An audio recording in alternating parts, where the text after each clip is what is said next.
সম্মানিত উপস্থিতি, এলেম এটা এমন একটা বিষয় যে এলেম ছাড়া আমরা পৃথিবীর মাখলুকাতের মধ্যে ওয়ামা খলাকতুল জিন্না ওয়াল ইনসা ইল্লা লিয়াবুদুন, আমি জিন জাতিকে এবং মানুষকে সৃষ্টি করেছি আমার ইবাদতের জন্য। এই জন্য সারা পৃথিবীর যত মাখলুকাত আছে, সৃষ্টিজীব আছে, তাদের যদি কোরআনের এলেম না থাকে কিছু যায় আসে না। কিন্তু মানুষ যদি আল্লাহ তাআলাকে চিনার জন্য, আল্লাহ তাআলাকে পাওয়ার জন্য, আল্লাহর ইবাদত সঠিক এবং স্বচ্ছ পন্থায় আদায় করার জন্য প্রত্যেকটা মানুষের জন্য কোরআনের এলেম, হাদিসের এলেম জানা আবশ্যক। আপনি অনেক কিছু না জানলেও সমস্যা নাই, দুনিয়ার হায়াত চলে যাবে।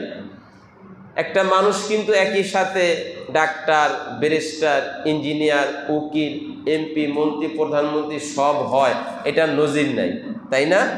বা জাগতিক যত লাইনের জ্ঞানের কথা আপনি জানেন, আমি জানি, আমাদের সমাজে, আমাদের পৃথিবীতে, আমাদের রাষ্ট্রে বিদ্যমান, সবাই কিন্তু সব বিষয়ে মাহারত হাসিল করে না। দেখেন, জেনারেল লাইনের শিক্ষায় শিক্ষিত যারা, এই মেট্রিকের আগে শিক্ষা ভাগ হয়ে যায়, সায়েন্স, কমার্স, আর্টস, কি ভাই ভাগ হয় কি হয় না? মেধার কারণে শিক্ষক অভিভাবককে পরামর্শ দেয়, আপনার সন্তানের যে মেধা, এই মেধায় সে সায়েন্স নিয়ে পড়ালেখা করলে কুলাইতে পারবে না, তাহলে কি করতে হবে? তুলনামূলক একটু কষ্ট কম, ব্রেনের চাপ কম, আর্টস বা কমার্স এটা নিয়ে পড়ান। কি পরামর্শ দেয় কি দেয় না? তো বোঝা যায় দুনিয়াতে যত লাইনের জ্ঞান আছে, সব লাইনের জ্ঞান আমি না শিখলেও সমস্যা নাই। দুনিয়াতে বহু মানুষ আছে নিজের নামটা পর্যন্ত লিখতে পারে না, আলহামদুলিল্লাহ। কি বলেন, আছে কি আছে না? আছে, হয়তো শিক্ষা সেই পরিমাণ গ্রহণ করতে পারে নাই, সেটাও সমস্যা নাই। কিন্তু আল্লাহর বান্দা, আল্লাহর বান্দি হিসাবে, রাসূলের উম্মত হিসাবে আল্লাহ রসুলকে পাওয়ার জন্য, ইবাদত সঠিক এবং স্বচ্ছ পন্থায় হওয়ার জন্য, আমার জন্য, আপনার জন্য এলেম শিক্ষার বিকল্প নাই। যদি একটু উপমার মাধ্যমে বুঝাই, বুঝতে সহজ হবে। মনে করেন প্রাণীর মধ্যে সামাক, মাছ একটা প্রাণী, আল্লাহ তাআলার মাখলুকাতের মধ্যে বিশাল একটা অংশ।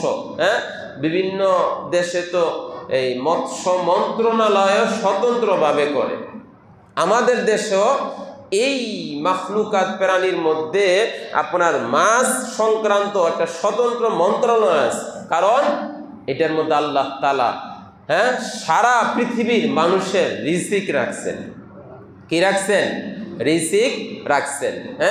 সারা পৃথিবীর মানুষ যা খাবে, এই খাবারের মধ্যে অন্যতম কি? মাছ। যদি মাছ এর জীবন বিশ্লেষণ করেন, আপনি কি বলবেন, আমি কি বলবো? যে মাছের জন্য পানি অপরিহার্য, তাই না?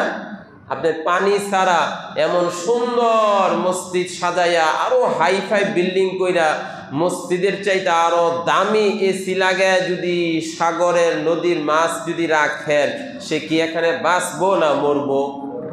মরবো। শুধু মরবো না, সে চিৎকার পারবে।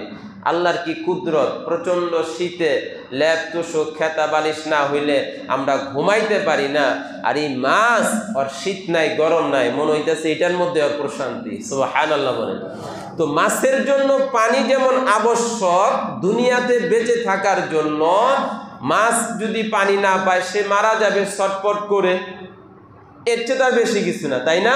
মুসলমান, আমি আপনি আল্লাহর বান্দা বান্দি হিসাবে যদি কোরআনের এলেম জ্ঞান অন্বেষণ না করি, তাহলে এই এলেম না জানার কারণে, কোরআনের জ্ঞান না থাকার কারণে, অজ্ঞ আর জাহেল থাকার কারণে আল্লাহর হুকুম যেইভাবে পালন করা দরকার ছিল, ওইভাবে পালন না করার কারণে আমি আপনি জাহান্নামের উপযুক্ত হইতে পারি।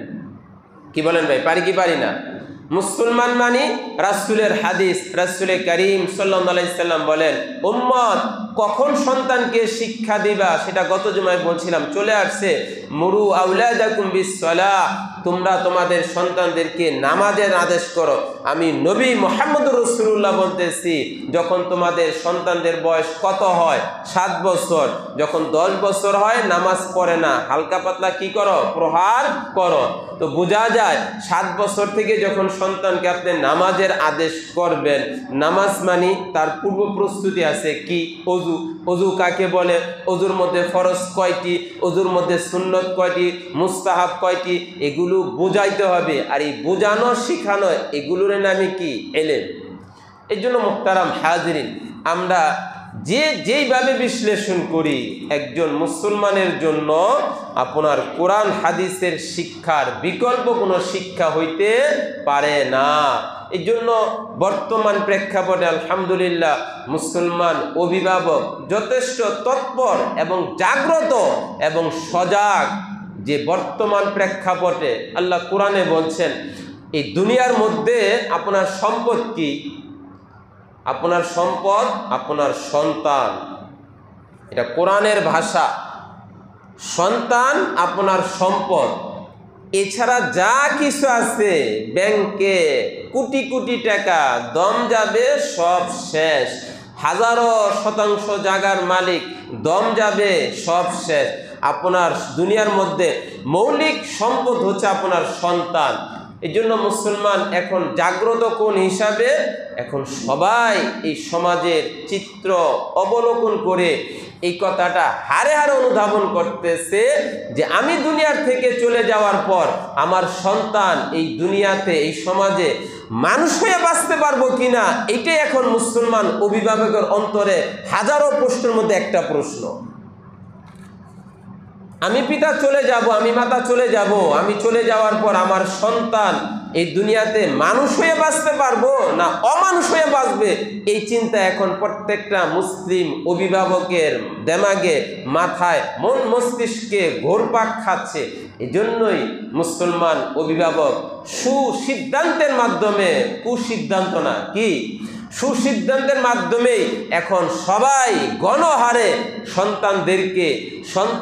সন্তানদেরকে নাতি নাতিদেরকে মাদ্রাসায় পড়াইতেছে। একটা স্লোগান আছে না, শিক্ষায় জাতির মেরুদণ্ড। শিক্ষায় জাতির মেরুদণ্ড হইতে পারে না, বরং কোরআন হাদিসের শিক্ষায় জাতির মেরুদণ্ড। কি ভাই রাগ করলেন? রাগ করলে আমার কোনো কিছু করার নাই। যদি শিক্ষায় জাতির মেরুদণ্ড হয়, তাহলে আজকে সমাজের কিছু গাঁজাখোর, নেশাখোর ওর ক্ষুধার কারণে, ওর নেশার কারণে আপনাদের বাসা বাড়িতে দোকানে সামান্য চুরি করে, ধরার পরে গণদোলাই দেন না?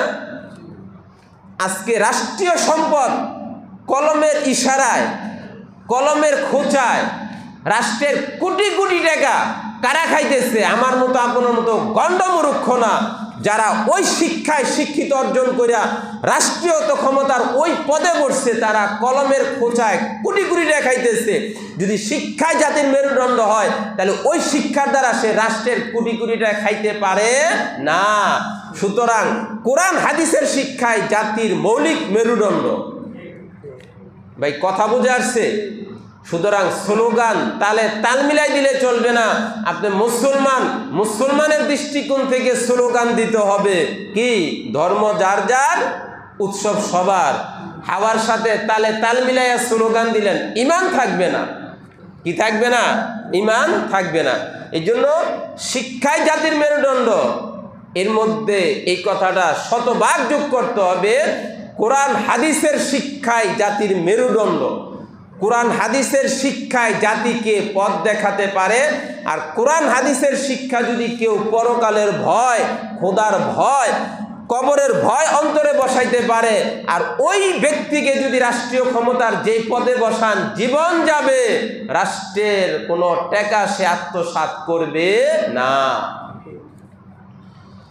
দল করি না, বিগত 25 বছরের মধ্যে এমনও মন্ত্রীর ইতিহাস আছে, প্রধানমন্ত্রী তাকে রাষ্ট্রীয় সফরের জন্য টাকা দিচ্ছে ওই মন্ত্রী, পরবর্তীতে প্রধানমন্ত্রীকে এই টাকা ফিরাই দিচ্ছেন। ফিরাই দেওয়ার পর উনি আশ্চর্য হয়ে গেছেন যে আপনি টাকা ফিরাই দিলেন। উনি বলছেন যে আমাকে আপনি যে খরচের জন্য টাকা দিচ্ছেন এই পরিমাণ টাকা আমার লাগে নাই। তার জীবনে খুঁজে দেখেন তার মধ্যে কোরআনের শিক্ষা আছে বিদায় অপচয় করে নাই, আত্মসাৎ করে নাই, রাষ্ট্রের টাকা তার কাছে আবার ফিরাই দিচ্ছে। সুবহানাল্লাহ বলেন। এটা কিসের কারণে? আপনি ঘুরে ফিরে দেখবেন তার মধ্যে কোরআনের শিক্ষা কাজ করছে। এই জন্য মুহতারাম হাজিরিন, কথা বলতে হয় কি, কোরআনের শিক্ষা জাতির মৌলিক মেরুদণ্ড। কোরআনের শিক্ষা ছাড়া যদি শিক্ষা অর্জন করি আর ওই শিক্ষার মধ্যে যদি খোদার ভয়, কবরের ভয়, জাহান্নামের ভয়, পরকালের ভয় না থাকে, তার দ্বারা রাষ্ট্রের যেই অর্থ আত্মসাৎ হবে, আপনার গোটা কেরানীগঞ্জের ওই ছেঁচড়া চোর বাটপারের দ্বারা ওই পরিমাণ টাকা পয়সা আত্মসাৎ হইতে পারে না। এই জন্য মুহতারাম হাজির।